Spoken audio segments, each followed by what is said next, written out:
मालवणमधील छत्रपती शिवाजी महाराज यांचा पुतळा कोसळल्या प्रकरणामध्ये शिल्पकार जयदीप आपटे याला अटक करण्यात आलेली आहे। आई बाबा होण्याचे स्वप्न अजून पूर्ण झाले नाहीत का? आई बाबा होण्याचे तुमचे स्वप्न पूर्ण करा अपोलो फर्टिलिटीद्वारे। मोफत सल्ल्यांसाठी कॉल करा 9953959370। 2 आठवड्यांपासून फरार असलेल्या जयदीप आपटेला अटक करण्यात आलेली आहे। कल्याणमधल्या घरातून आपटेला अटक करण्यात आली। कल्याण पोलिसांनी अटक केल्यानंतर त्याला आता सिंधुदुर्ग पोलिसांच्या ताब्यात दिलाय। आपटेला पकडण्यासाठी 7 पथकं नेमण्यात आलेली होती। कल्याणचे डीसीपी सचिन गुंजाळ यांच्या टीमने त्याला ताब्यात घेतलाय।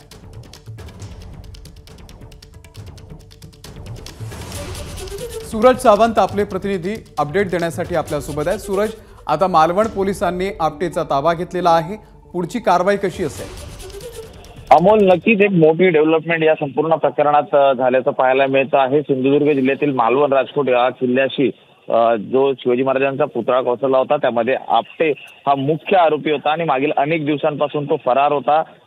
पोलिसांनी त्याच्या विरोधात लुकआउट नोटीस देखील जारी करण्यात आली होती आणि काल ज्यावेळी मध्यरात्री तो त्याच्या घरी लपून येत असतानाच पोलिसांना त्या ठिकाणी पोलिसांनी त्याला अटक केलेली आहे। त्यामुळे अनेक महत्त्वाचे खुलासे या संपूर्ण प्रकरणात होणार असल्याची माहिती मिळते। ज्या पद्धतीने आपल्याला हे कंत्राट कसं मिळालं, त्यामागे कुणी त्याला सहकार्य केलं, किती पैशांचा व्यवहार झाला, कोणतं साहित्य वापरलं, कुठून वापरलं, इथपासून संपूर्ण इत्थंभूत माहिती ही आता पोलिसांना मिळणं सोपं होणार आहे आणि या संपूर्ण प्रकरणात अन्य कुणाचा सहभाग आहे याचाही खुलासा लवकरच पोलिसांच्या चौकशीतून समोर येईल। त्यामुळे एक मोठी डेव्हलपमेंट ही या आपटेंच्या अटकेमुळे झाल्याचं समोर येत आहे। जवळपास या एकूणच घटनेमुळे महाराष्ट्रातील तमाम शिवप्रेमींच्या भावना या दुखावल्या होत्या। त्यामुळे या प्रकरणाला आता गती मिळेल आणि अन्य कोण यामध्ये सहभागी आहेत का याचा देखील लवकरच पोलीस चौकशीत खुलासा होईल।